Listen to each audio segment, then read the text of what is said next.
రమాప్రభ గారికి రాజబాబు గారికి ఒక స్పెషల్ అనుబంధం ఉంటుంది. రమాప్రభ గారిని అసలు ఎప్పుడు కదిలించినా మా రాజబాబు అని ఆవిడ కూడా చెప్తూ ఉంటారు.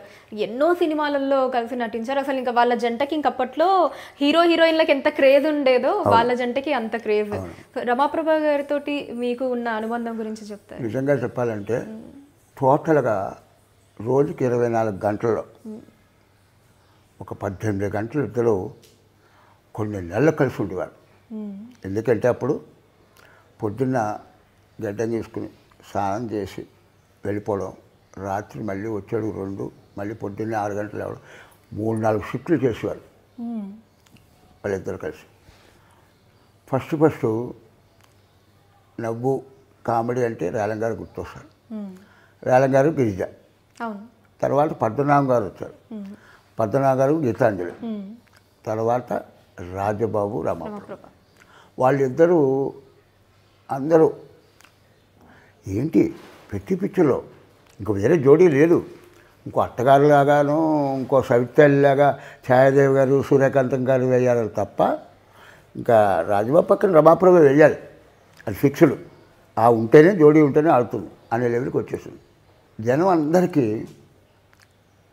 ఇది సహజం. ఒక ఆడ మగ ఒక 10 రోజులు కలిసి ఉన్నారంటే బ్యాడ్గా అనుకోవచ్చు. ఇన్నేళ్ళు ఇన్ని పిక్చర్లు చేసినప్పుడు బ్యాడ్గా ఉన్నారనుకుంటారు. నాకు మా అన్నయ్య మా అమ్మ మీద ప్రమాణం చేసి చెప్పాడు, నాకు రమాప్రభకి ఏ విధంగా బ్యాడ్గా లేదు.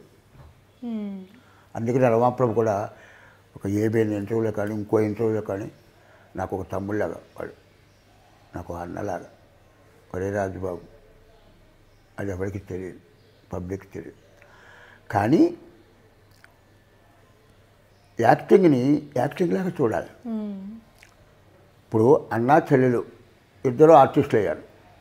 ఈ అన్నా చెల్లెలు వైఫ్ హస్బెండ్కి చేయొచ్చు, అప్పుడే కరెక్ట్ యాక్టింగ్.